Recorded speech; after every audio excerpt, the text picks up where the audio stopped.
With the COVID pandemic escalating and people still confined to their homes, there has been a sharp rise of domestic violence cases.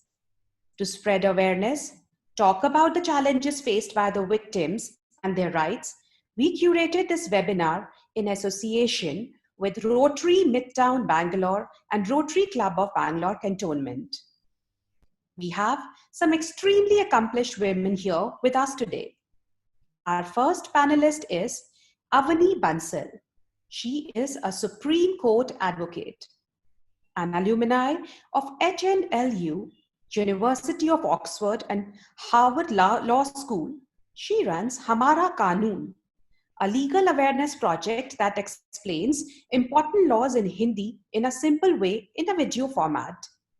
Avani is passionate about access to justice, gender rights, and has traveled extensively delivering lectures and even written a book titled Life at Law School. Our next panelist, Indu Sridhar, was an educator for 25 plus years. Her passion for reaching out to those emotionally affected by any kind of trauma led her to qualify as a counselor, and in 2004, she co-founded the Sneha Society for Counseling in Bangalore.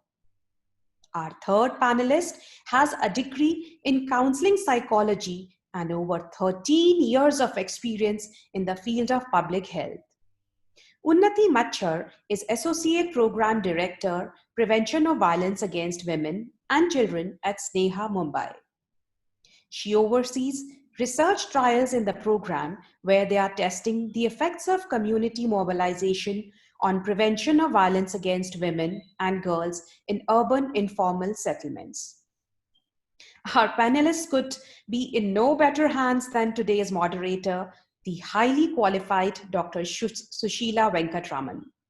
Currently, the chair of Arogya World India Trust, Dr. Venkatraman, has a PhD from BITS and 2 master's degrees from the University of Delhi and IIT. Over to you, Dr. Venkatraman.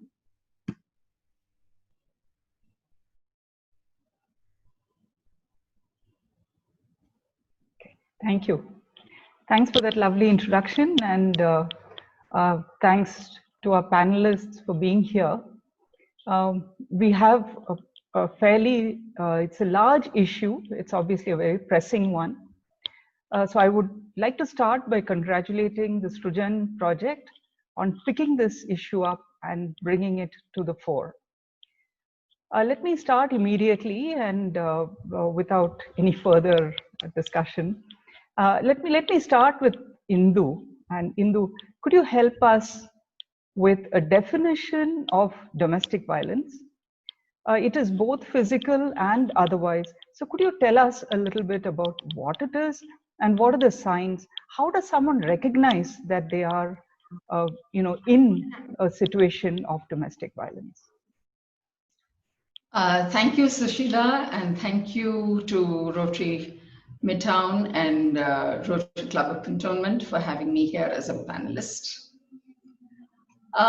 Yes, domestic violence is presently a very, very pressing issue. And it is wonderful that Srujan Projects has brought this up. Now, the definition of domestic violence, it is basically a pattern of assaultive and very coercive behaviors. It's a conduct perpetrated by adults or adolescents against their intimate partners. And this relationship context is very important to understand to develop any kind of effective interventions. The perpetrators have an ongoing access to their victims, and that is how domestic violence has become very rampant in these confined times, in these COVID times. They know their daily routines, they know their vulnerabilities, and are able to have access to this. And And that's how they target their assaults.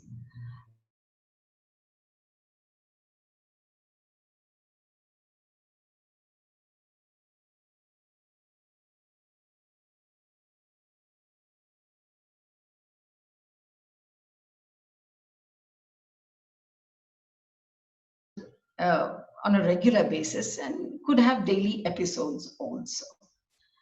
Um, it's a little difficult to say how you would recognize um, uh, a perpetrator. Basically, because it can be a very he can be very subtle. I'm using the word he in this context because mostly the victims are women. The percentage of victims are women, higher percentage. I would possibly put it this way, that there are certain characteristics that a perpetrator has which are recognizable, but it doesn't mean that anyone with such characteristics would be a perpetrator. Very often a perpetrator, see, the whole thing is all about power dynamics. And most often the perpetrator has very poor social skills, has a very poor, a very low self-esteem, and indulges in self-devaluation.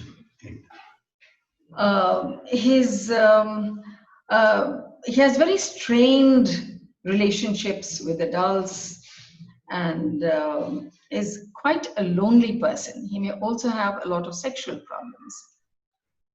I hope that answers your question, Sushila. Thank you, Indu. Thank you. Unnati, you've been researching this whole area. So something that Indu mentioned, which is that, you know, here we are talking mostly about women because that's the largest percentage. But can you quickly just touch on men or children or someone else as victims of domestic violence? And also, could you talk a little bit about the trend in terms of numbers, in terms of social categories and so on? Just briefly.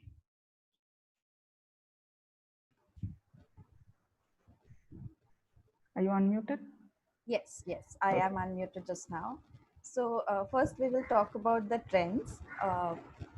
With regards to increase in domestic violence by mid-March 2020, there were reports from different countries like Australia, Brazil, China, United States, that the number of cases are increasing. In India, the National Commission for Women, which receives complaints from across the country, has recorded more than twofold rise in gender-based violence cases. The total complaints rose, like from women, it rose from 116 in first week of March to 257 in the final week. Complaints of rape or attempted to rape rose sharply from 2 to 13. There has been almost threefold increase in police non-response to women's complaints. Police were citing reasons that they are busy enforcing the COVID lockdown, and which is why they were not able to help women. In Sneha Counseling Center, what we register is about 400 cases a month. That comes to about 4,800 cases in a year. But during COVID, the women's mobility has been restricted. They are not able to report the cases. Like in March 2020, we had our counseling centers reporting 513 cases, out of which 177 survivors, that is 37%, were provided initial support, psychoeducation, and counseling on the helpline number. In a normal situation, what would happen is we would receive about 100 calls on the helpline and 10 crisis emails. But during the pandemic, what happened is from mid-March to around April, we received 45. So 10 to 45 is a huge number and a huge rise in the number of emails. and 32 out of which were from Mumbai and 13 from elsewhere in India. Survivors have requested help that they are facing violence. It is not only physical, it includes emotional, it includes verbal, sexual violence, and it is not only restricted or restricted to marital homes. It is also, they were facing violence from natal homes as well. And what we observed is that our calls on helpline started declining. The reason of it is that women were in a small space, living in smaller spaces. Their perpetrators are all around. The family members who are abusing them are all around, and which is why they are not able to call us. And that's the reason we started receiving more emails. Yeah. Okay, thank you. This may be a good time to switch to asking about the legal provisions that are available. Avani, tell us what are the laws against it in India? And also, could you then say how effective they are and what is the situation? Thanks very much, Sushila, and thanks to Rotary for the very kind invite. Sushila, some important points. See, the Indian Penal Code, which is the criminal law in India, always had provisions for any kind of physical or mental harassment caused against women. But in 2005, we brought in a special law which is called the Domestic Violence Act 2005. This is a comprehensive law to deal with all kinds of domestic violence. The thing to be noted is that under this act, number one, the definition of domestic violence has been enlarged significantly, such that not just a single slap, but even if a husband or a partner, when two people are living in a marriage-like relationship, so even live-in relationships are covered. If the woman is deprived of basic economic sustenance to run the house, or if she's taken away or kept away from her children, or if she's said certain words which can lead to constituting emotional trauma. So physical, emotional, sexual, and economic, all these kinds of violences are covered as domestic violence. Now, Domestic Violence Act, the beauty of it is also that earlier under the Indian Penal Code, it would take cases forever to go on to be heard and for an effective order to be given in favor of the party. In the Domestic Violence Act, protection officers have been appointed by the government at every district level. So even if a woman who thinks, I don't know anybody, I don't know where to go, what to do, all she needs to do is reach out to the local protection officer who will help her approach the magistrate concerned. And if the situation is dire, the magistrate can, on the very first day of hearing, even without listening to the opposite party, grant an order in favor of the woman. This order can be in form of compensation, that she should be given some form of compensation on day one. It can be a residence order, means that she cannot be pushed away from her matrimonial house if that's what's happening, that she should be given the custody of her children if that is her concern, or that the husband or the partner in concern should not have access to the woman till the next hearing. So very wide gamut of orders that can be given in favor of women. And this is, in a large way, it also is an upgrade from, for example, the Dowry Prohibition Act or the relevant dowry laws in the Indian Penal Code. It is also used in addition a lot of times to Section 125A of CRPC, which is used for maintenance. So Domestic Violence Act has now become the go-to provision for any kind of violence by any female member against anybody. Initially, when the act came, it said only male members could be tried. But now, even if the mother-in-law is creating a problem, or the daughter, or let's say the husband's sister, or anybody in the family is creating any kind of a violent situation, the woman has the right to go to the protection officer and try and get an order on the very first date itself. So to that extent, it is very effective. Well, of course, there is always a difference in India between theory and practice. So sometimes, especially during the lockdown, there has been a challenge in terms of effective use of these laws in terms of going to the courts, because a lot of courts are not holding any hearings at all. And so there is a big question mark in terms of effectiveness of these laws during the lockdown time. Okay. But apart from that, the law itself is pretty robust and it has evolved over time is really what you've said. So maybe we will, one of the questions that is coming up is, can you describe what a protection officer is and so on. So why don't we kind of take some of these detailed questions for a little later in the talk, but our audience can continue to send in questions so that we can build them in as we go through the discussion today. One of the things that you mentioned earlier is that there is a little difficulty for women to reach out to either counselors or the legal system or whatever. So Indu, quite apart from the fact that right now, because of the lockdown and the domestic situation, women are unable to reach out. But I remember you mentioning at some point of time that even in good times, I mean, if you think of the non-COVID times as good times, then even during that time, you were mentioning that women are very hesitant to actually reach out and talk about the fact that they are in an abusive relationship. So can you tell us a little about that? Yes, Sushila. You must remember let's underline one point of this in this discussion. Abuse thrives in silence. And women are very, very afraid to move out of their zones and reach out for help. In the first place, they may not even recognize that they are being abused. If it is not physical abuse, suppose it is economic in nature, they may not even realize, they may think it is the right of the male to handle the finances in the house. They may not even recognize it. That's a very major problem. The perpetrator may also look very caring and gentle, but what happens is that very often in this process, they start isolating the victim.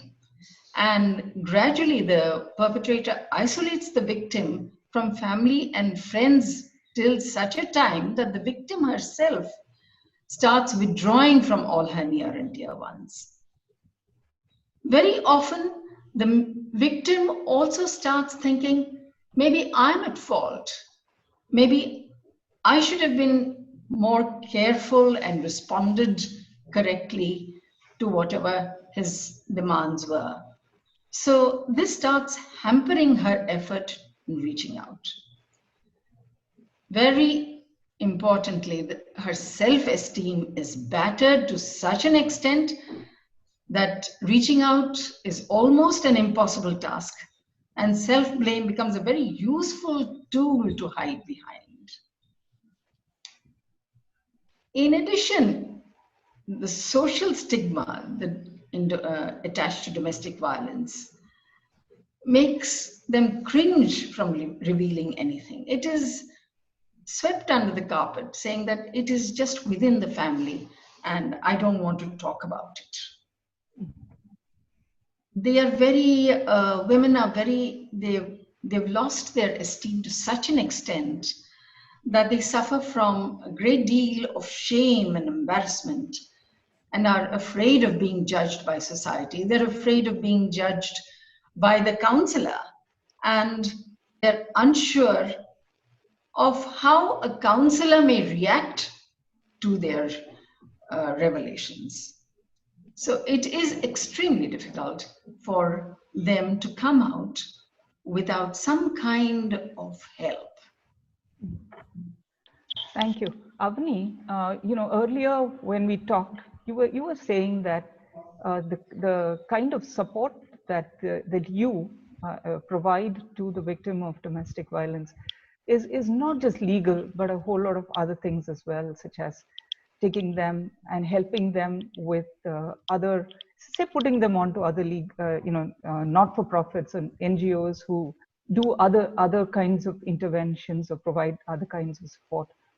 So can you touch a little bit on that? And the second thing that I will talk about now is, as Indu says, that they are, what they find in the counseling world is this hesitation on the part of women to talk about what's happening. But as a legal profession, how do you find, and what are the kinds of stories that you have encountered with respect to victims who come forward?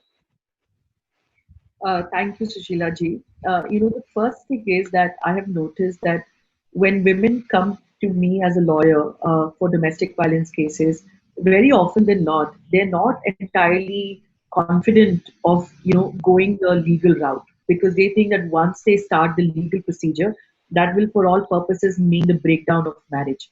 So a lot of women don't report, what they consider minor violence cases. So if somebody, let's say a husband or a partner, has beaten them up, they would think, and this is the first time happening in the relationship, the people around them are likely to say, "पहली बारी तो हो रहा है, ये तो सारी शादियों में होता है. What is the big deal? और तुम इतनी जल्दी एक बार में कोर्ट कैसे जा सकती हो? How can you go to courts or go to lawyers the very first time this incident has happened?" So what I've seen is sometimes women will suffer in silence for years at end before finally making up their mind that enough is enough and now I need to go to the courts. But what they don't realize in the process is that significantly weakens their case, because when the matter comes up before the judge and the woman says, "Well, I have been suffering in silence for many years," if the woman is educated, and she's coming from a relatively strong financial background, she has a family support. Sometimes the judges think, is this a false case? Is this a true case? Why did the woman never ever report the case, right? Of course, if you have some evidence in your favor, it will work in your favor. But the point I'm trying to make is that even educated women, continue to be patient for many years at end before they realize that now my threshold has kind of come to a peak. So it's very important that women report these matters as and when they happen, and as we say in the legal world, nip it in the bud. Because if a person has slapped you, has caused some kind of violence against you, pattern shows that it is likely to happen again. Number one. Number two, Sushilaji, there are a lot of questions coming on protection officers. Let me just say that protection officers are primarily meant for women, who don't know where to go. So, mostly women in rural areas who have absolutely no idea. The protection officers help them fill up what we call a domestic incident report and help them approach the court. For everybody who's listening here, who's fairly, who understands English, can do a normal Google search, will know that all you got to do is you got to find out the local magistrate in your district court, and you just need to file a case very simply drafted as soon as possible. There are several local lawyers, there are lawyers otherwise who will be willing to help you for that. So you don't have to necessarily worry about going through a protection officer. That's very important. So when women come to us, the first thing I try to tell them is that you need to make up your mind what is it that you want. Sometimes when you go the legal route, yes, there is a possibility that the family side, the husband's family side, may react very aggressively, and it can go down the drain in the sense that it can have effects on your married life, so to say. But then you have to make up your mind. What I find is, for women to pass that psychological barrier and decide within themselves that are they willing to put up that violence or are they not. But the thought that because I have seen a lot of women who think that after I get pregnant, funnily enough, my husband will change, things will change. And again, there are documented reports and studies which suggest that nothing of that sort happens. Induji pointed out that men who are perpetrators of domestic violence have low self-esteem. I can't tell you how many cases I've seen where the perpetrators are judges, they're IAS officers, they're otherwise doing very well in society, in life.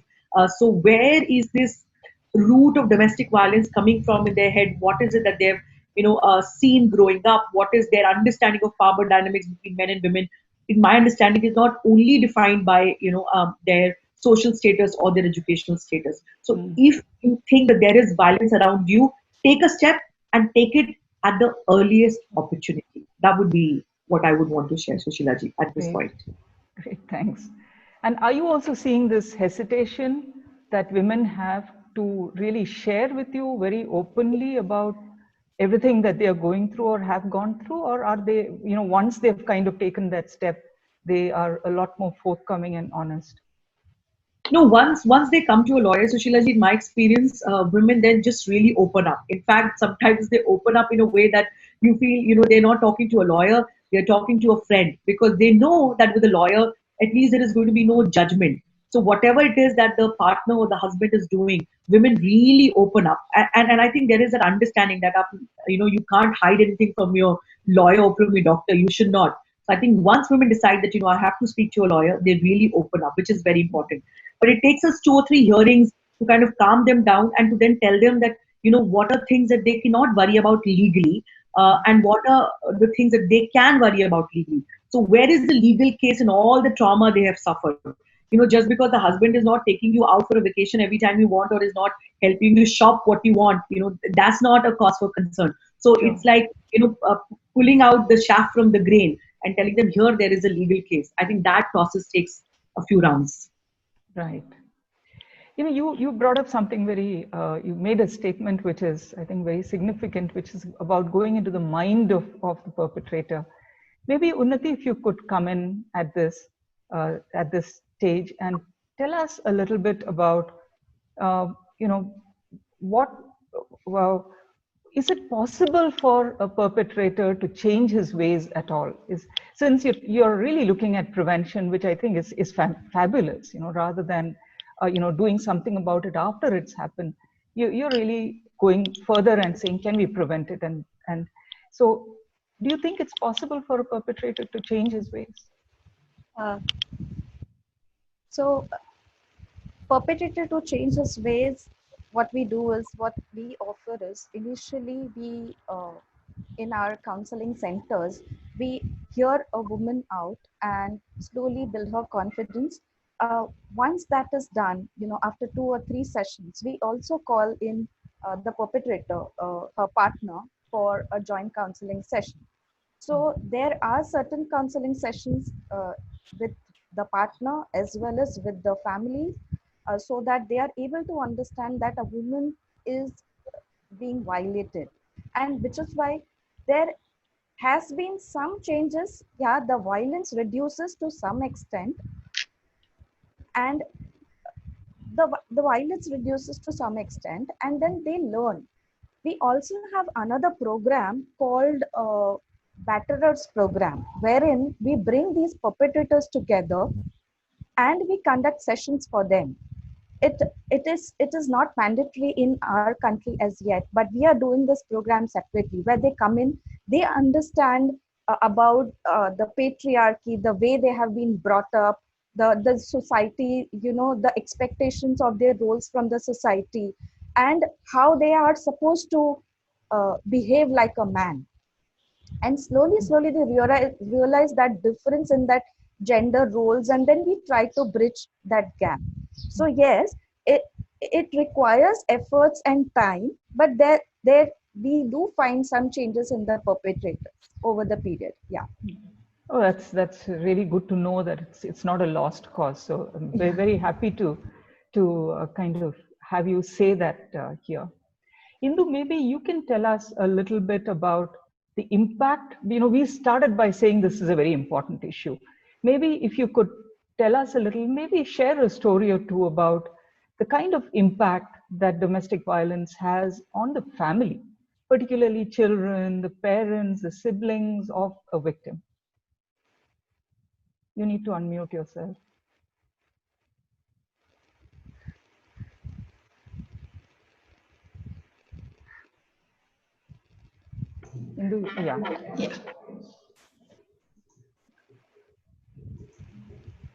Yeah, the impact is very, very devastating, especially on the children.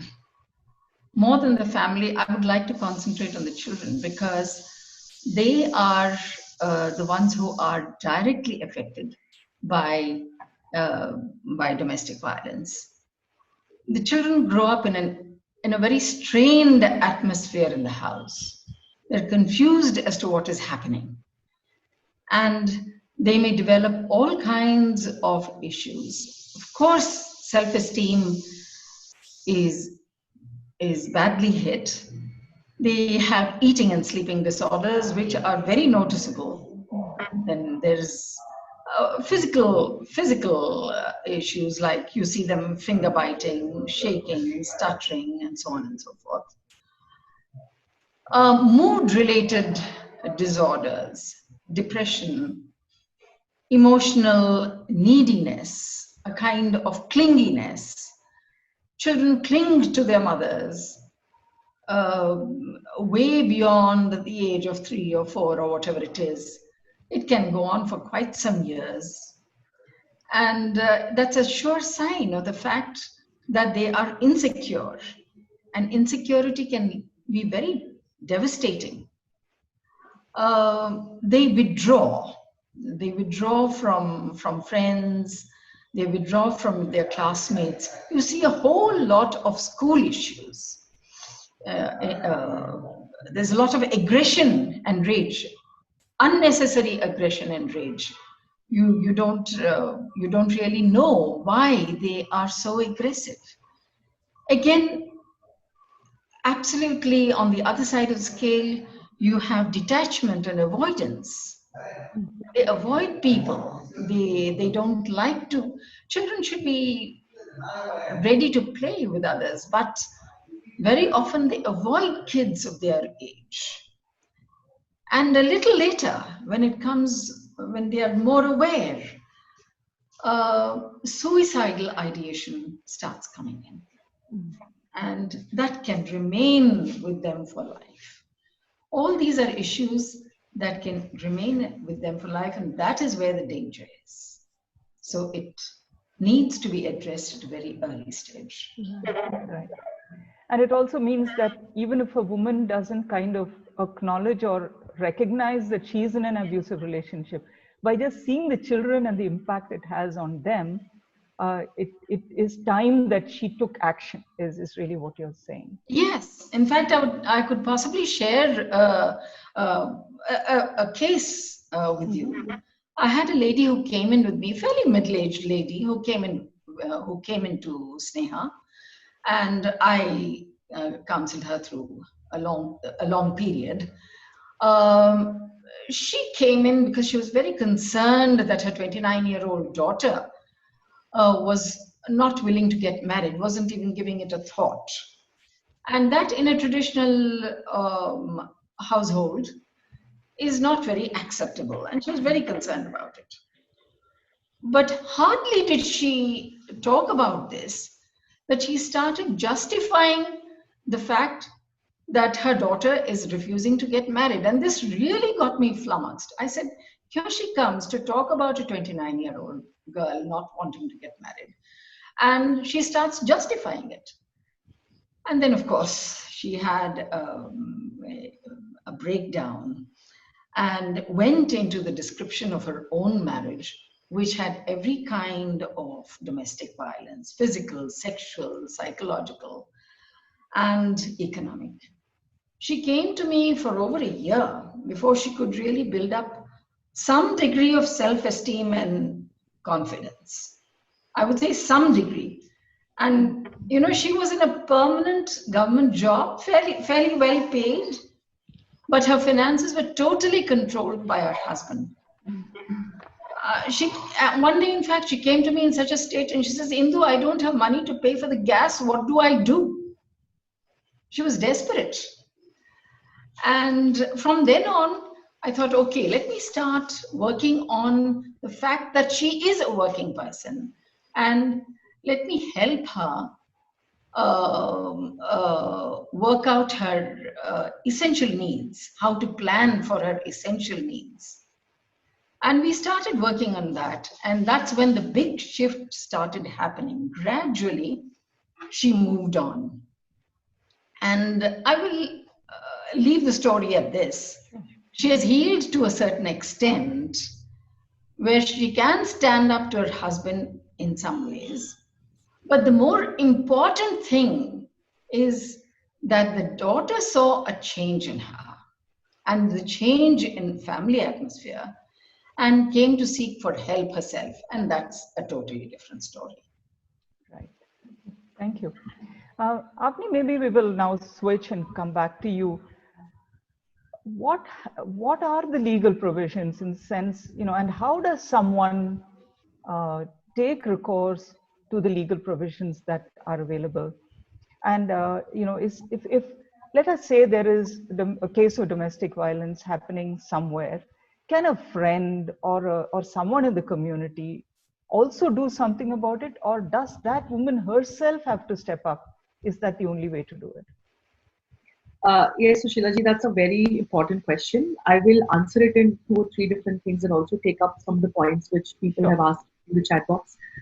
So to begin with your question, yes, we don't have to be bystanders. So let's say if a friend of ours, if somebody in the family that we know is suffering, you know, uh, uh, suffering from domestic violence in one form or the other, we have the right to directly approach the local protection officer and notify that such and such case is happening. The protection officer then, in most cases, in all likelihood, will approach the aggrieved woman in question, and with her permission, then try and help her file the legal proceedings, etc.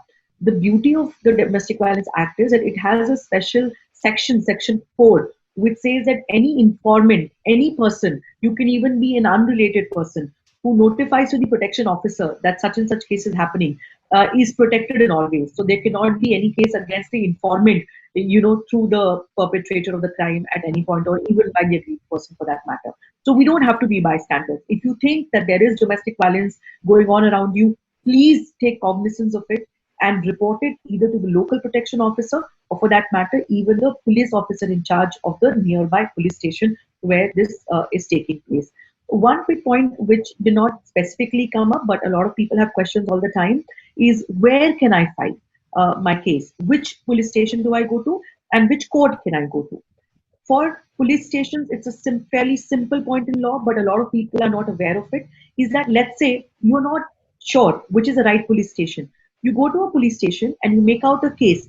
Even if that is not the police station which has jurisdiction in your case, they have to register what we call a zero FIR. Means they will register an FIR, and it is the police officers or the police station's responsibility to then transfer that FIR to the concerned or the right, police station which has the power to investigate your case.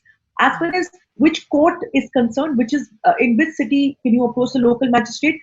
So wherever the aggrieved woman is staying, either permanently or temporarily, or where the perpetrator of the crime is staying temporarily or permanently, or where the cause of action took place. Let's say the two of you went for a holiday, and it was a long holiday, and some incident happened there. Even the local magistrate of that particular city will have jurisdiction in your case. Now, very quickly, one point that's been raised, in the chat box by Shruti and Rashi about financial independence or financial dependence of women and how that acts as a hurdle. You would be surprised to know that all women in India are qualified for legal aid, irrespective of your economic background. I'm just going to share a link as I speak. Under the Legal Services Authorities Act, all women and children in India are qualified for legal aid. It is an irony that in spite of this, huge legal provision and government spending crores of money, people are not aware of this provision. So no woman can say that because I don't have the financial means, I cannot, go to the court. Of course, I understand it's easier said than done, because even if your legal fees are paid for by the Legal Services Authority, I've just shared a link where you can find the entire procedure. There is the question of what will I do once I leave the matrimonial house. And most of us here in this room today, the audience is, my understanding is of a certain kind. I will say that, I have seen, I'm a Bansal, I come from a Banya family. This is not to point out caste. This is to point out that around me, I've seen, women coming from very solid economic backgrounds, very well read, but for one reason or the other, they wouldn't continue their job or their service after their marriage. And when things go sour, these women sometimes find it harder to come out of it and report their violence than what you would imagine a ruler woman, with almost hand to mouth and nothing to eat and 3 children to feed. She will have more guts because she thinks, listen, I cannot do this. I will swipe floors, wash utensils, do whatever, but I'm not going to live under this. So it's very important for women, as Virginia Woolf would say, to have a room of one's own, irrespective of what economic backgrounds we're coming from. Because I'll just take 30 more seconds, Sushila ji. I mean, lockdown is a completely different story. But even during general times, the figures in India are horrendous. National Crime Records Bureau tells us that every 3 minutes, there is one or the other form of violence against women. That's the number we are talking about. So whoever we are, we think it won't happen to me, ये मेरे साथ नहीं हो सकता. Or if it happens to us, we think मैंने ऐसे क्या गलती करी थी कि ये मेरे साथ हुआ. So it's very important to tell women not to blame themselves, and financially dependent or not, one has to figure out a way of earning one's livelihood and not take violence, as an excuse for anything. Yeah. Sure, Over to sure. Shilajit. Thank you. Thanks. And what are some do's and don'ts? You mentioned at the beginning that a woman should step in and talk about it as early as possible. So that's one do. Are there any other do's and don'ts that you would recommend? Yes, so Shilaji, there are several, but I'll just point out a few which, to my mind and in my experience, are the most important ones. Right. First thing I will say is that now, as per a recent Supreme Court judgment, women can file a domestic violence case even against the female members of the household, which means against your mother-in-law, as I was saying, or against the sister of your husband, etc., etc. But just because you have this right, a lot of times lawyers, and I take responsibility and say this, wrongfully, advise women to name everybody in the domestic incident report, right? Please don't do that. Because, there is already a criticism of why Domestic Violence Act protects only women and not men. While, of course, the number of cases against women in terms of violence perpetrated against them is much higher compared to men. But that does not give us as women a ground for abusing this anyway. So a lot of times in my experience, I have seen that, the violence is usually done by the husband, let's say, or by the mother-in-law. There's no point, naming everybody in the family, because it plays havoc with the lives of people. Second thing don't do is that a lot of lawyers will suggest you that if you want a high maintenance amount, let's use domestic violence as a technique, right, to create pressure. And I think that's again a blatant abuse of law that should be avoided by women. Thirdly, yes, domestic violence law is comprehensive. Yes, it is wide, but please, it does not mean that the court will, pass an order in your favor absolutely without evidence. Now, here I have to say two quick things. Evidence, evidence, evidence. If you forget everything else I've said today, but you remember one thing, remember, legal fight is all about kagzi fight. It's a paper fight. So before you leave the matrimonial house, you want to collect whatever form of evidence in whatever way you can, so that tomorrow when it comes to it, you will have some evidence to prove it. You can record the conversations, you can, try and film it in any way, but have some evidence. If you want money as maintenance, you need to know how much is your husband earning. If you have absolutely no paper of what he is doing, how much is he earning, no bank details, it becomes very difficult for lawyers to prove it. And vice versa is also true. That just because you're naming everybody in the domestic incident report, doesn't mean the court is going to order in your favor. So don't use it as a technique. Please only file genuine cases. Try and get as much evidence as possible and report the matter at the earliest opportunity. I think it was Unnati who was pointing out about psychological counseling. The Domestic Violence Act itself says that when the matter goes before the magistrate, if the magistrate thinks it fine, the magistrate is going to send both the parties to court-facilitated mediation. Which means it's not like you go to the court and the court is necessarily going to pass an order and say, Shadi khatam, domestic violence ho raha hai, right? The court is going to try and make sure that both the parties sit across, talk to each other, so on and so forth. So even if you have acted, rather quickly, doesn't mean that your marriage is going to end. But you need to take an action. You can't suffer in silence. Right. Thank you. So what we've seen now is that there is the legal process, and that needs to start as early as possible. So does emotional counseling, because all of these two sides basically go hand in hand. They go in parallel, and we don't see them as one or the other, but rather both helping a woman make sure that her life is good, and so is the life of those around her, people who are dependent on her. Let me just ask one more question, and then we will switch over to the audience questions. It would seem that counseling is probably a first step, or a natural first step that someone should step into. What are some? So how does a victim sort of recognize that now is the time for me to take recourse to counseling? Again, if you can exemplify, give us a couple of stories, Unnati. Maybe I'll start with you and then Indu. Just a story each. It would be nice, because I think it makes it a little easier to recognize or understand the kind of things that happen? Right. So what we normally do in the communities, we have a very strong community support. So we have feel like frontline workers who are in the field, and who build a trustworthy rapport with the communities. So whenever a woman is facing violence, since they see their faces every day, they feel like opening up to them. So they do some kind of awareness with the communities, and then once they feel that they have a rapport, they are confident enough to share something which is so intimate to them. That's when they share about their domestic violence or violence, intimate partner violence. And then what we do is we bring that woman to the counseling center. uh, so basically we work two ways. One is the community mobilization, where you know uh, we mobilize communities towards zero tolerance for violence and respond to their needs and rights. And on the other hand, we have counseling interventions where we will help the woman to empower herself, to negotiate her own space, stand up against violence if it is to occur again, uh, slowly bring about their change in their own behavior, so that they are able to be more confident in standing up against violence and not tolerating it anymore.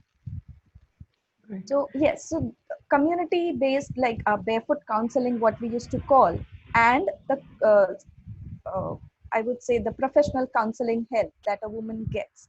It helps a woman to seek counseling, but the trust and the rapport initially is very, very important for her to seek, and also for her to understand that yes, uh, my whatever I am telling this person, it's going to remain confidential. It is not going to be revealed to my husband. Right. So thank you. That was another question in my mind about how do you go about this whole prevention thing, and fascinating, all that you've talked about. It's about mobilizing the community, not individuals, but a whole community. And Yeah. Thank you for that. Indu, maybe a very quick story from you about when a person, a lady, steps in and asks for help. Well, it is extremely difficult for a person to approach a counselor, to first come to a counselor, because the basic problem is they are afraid for their own personal safety and security. They do not know what harm can come to them from the perpetrator, because one of the tactics used by the perpetrator is stalking. There is that constant fear of every move being watched, and one doesn't know how the perpetrator will take revenge, because the woman is still with the husband. They will reach out for help. I'm answering your basic question of when will she come to us. They will reach out for help only when they feel secure and safe, that there will not be any kind of loss of confidentiality, and that they have physical security. That is when they will come. But sometimes it happens. I would like, since it's a small case that is being presently handled by one of my colleagues, and it's a very typical COVID times case. There is this 60-year-old gentleman who has been confined to his space basically because of Corona. And of late, he has been very interested in a student whom he is guiding through her PhD program. The wife of the house, and he's with her to all waking hours of the day. The wife is feeling extremely neglected, but hasn't realized it. She has kept quiet.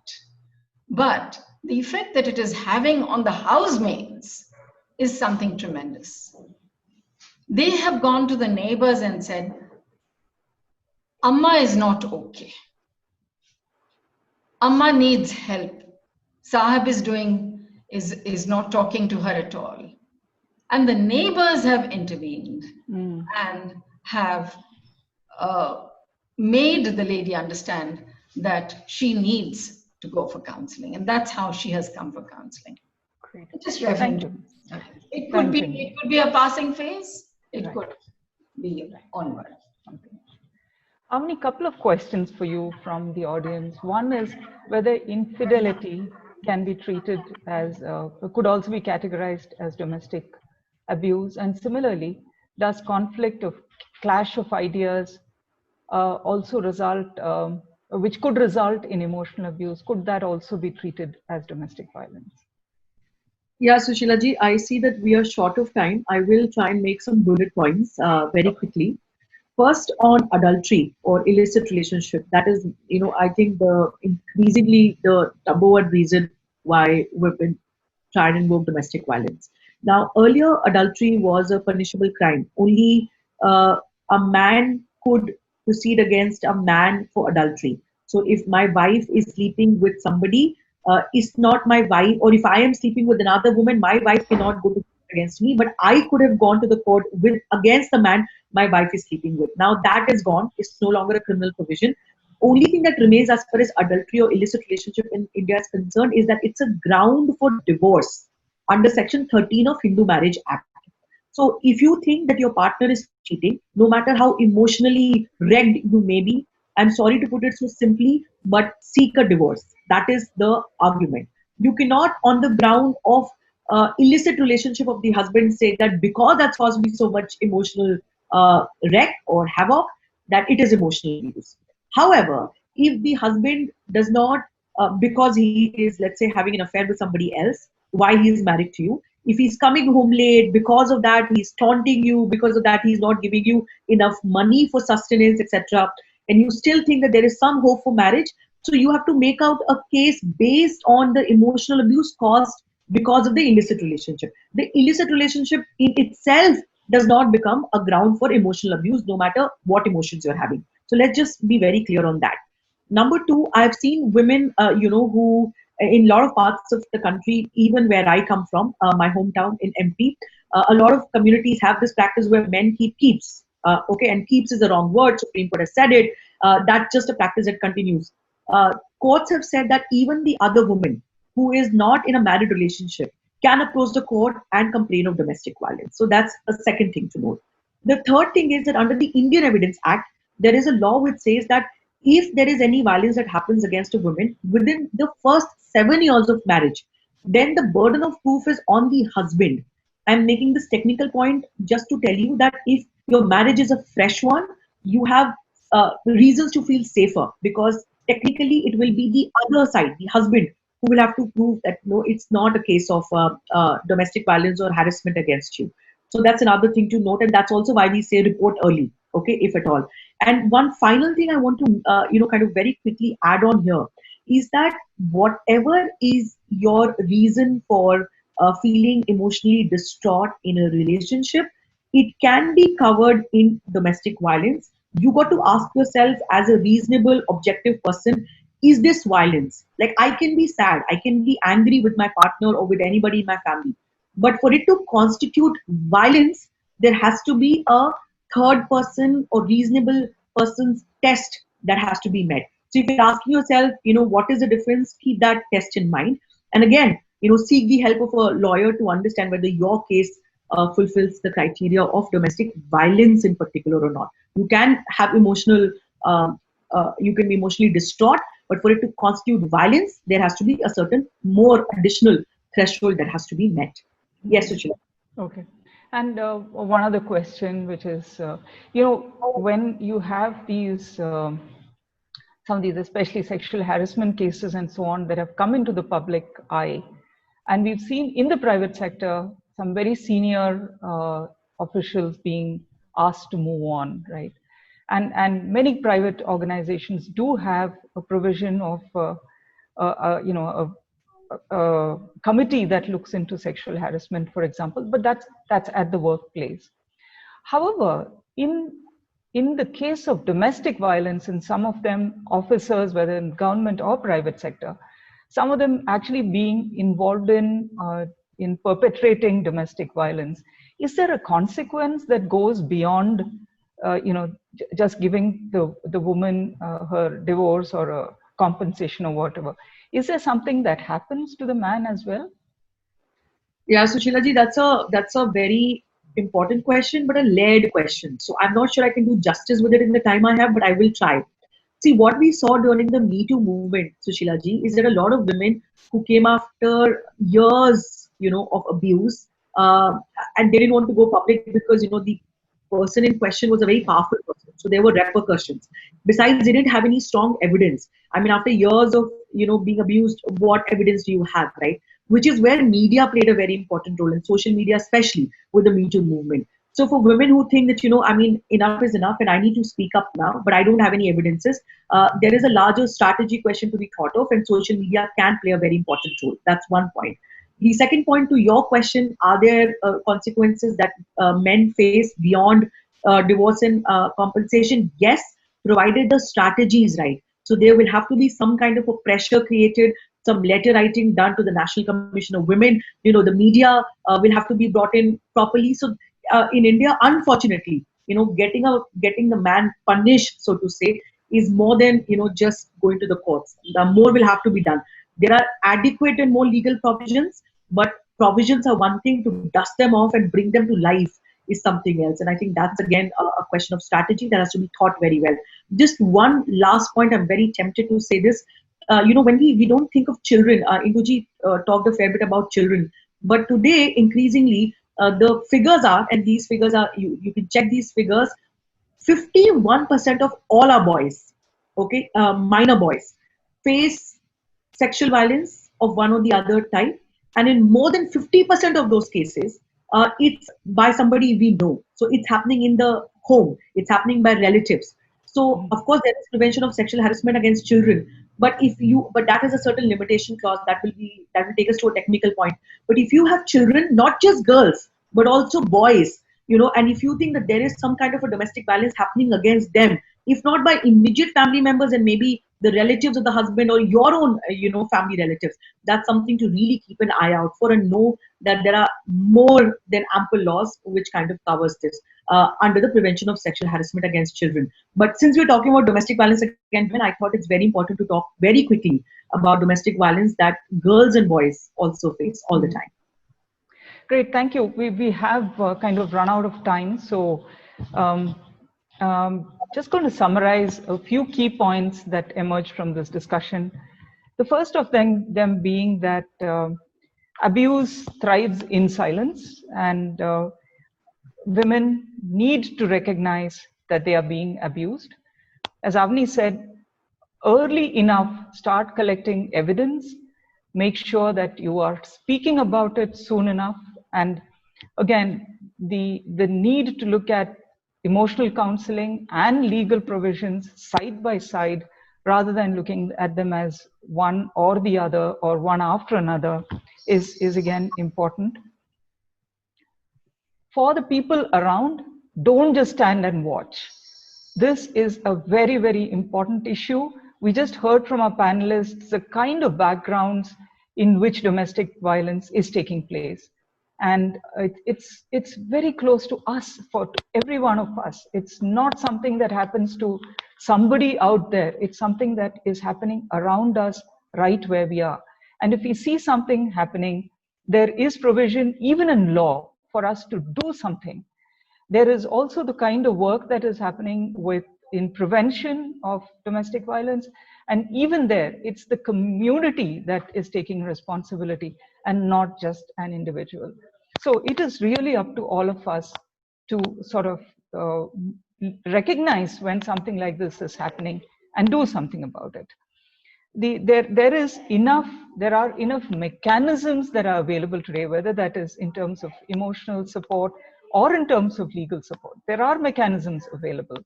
And it is time that we kind of put this on an important trajectory, as part of an agenda that organizations or groups of people need to take up. Let me just finish this or wrap this up by saying that for me, This falls squarely within the Rotary theme of peace and conflict resolution. And that is why I think I'm very glad that these two Rotary clubs have come together to take to take this issue and highlight it. With that, thank you very much. But I will now hand you over to, I think, President Ravi Nadungadi.